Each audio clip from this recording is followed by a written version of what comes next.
everyone and welcome! When I created my Patreon, I tried to make sure that while my Patreons would get some rewards, the content that would come out of it would always be free for everyone. So no one would feel like they have to pay to watch extra videos. And today I present you the very first video brought to you by you. I asked my Patreons to give me topics for a new series called Can You Explain? And the very first one comes in from Cat.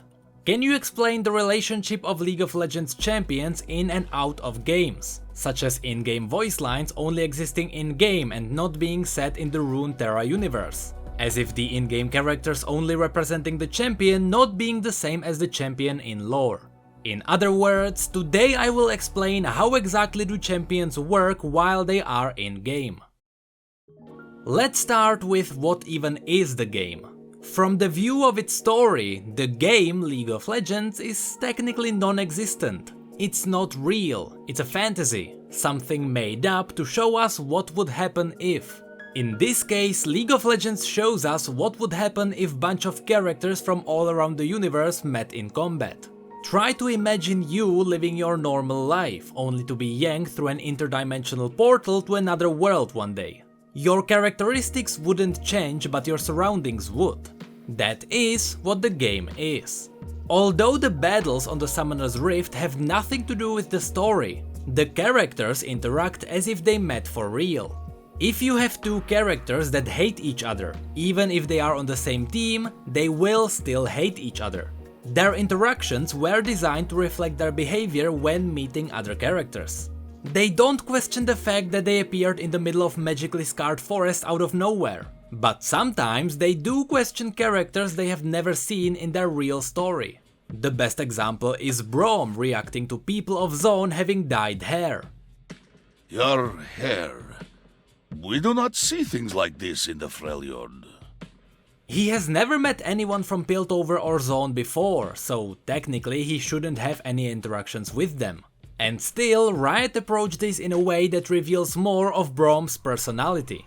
So again, while nothing happening on Summoner's Rift is real, the champions' quotes are, even if they haven't said anything in their stories. I hope this makes sense because we are digging deeper. In some cases, champion quotes can reveal more of the story, even with no connection to the other characters at all. Urgot and Kassadin most likely never met in their lives, and still Urgot reveals more of Kassadin's background. A father should be with his daughter. Yes, although they never met, Urgot finally confirmed that Kassadin has a daughter. There are more examples like this one around. Illaoi confirmed that Garen and Katarina are in love without it ever being mentioned in any of their stories. And without Yasuo's quotes against Riven, we would have never known that Riven was even part of his story. Or so it seems. So all the quotes you can find in-game should be taken seriously, as they reflect what the characters would normally say. And this can sometimes extend beyond the quotes and even beyond the game. As mentioned in the question, this can even affect games like Mechs vs Minions. Although that game is not considered canon, as I don't think any of the Yordles apart from Rumble have giant mechs, their behavior is still the same. In that game, Rumble has a few quotes against Tristana, sneakily trying to hide his feelings. Again, this is exactly how he would normally act. But there is one more fact we need to mention when talking about in-game versions of our champions. Because the in-game champions are still separate versions from the originals, Riot is pretty much free to do whatever they want with them. They can kill a character in the story and keep him in the game, because they can. They can visually change a spirit character to fit the story arc like Tahm Kench or Kindred, because they can. They could cut off Echo's arm in a Zonaite accident without changing him in-game, again, because they can.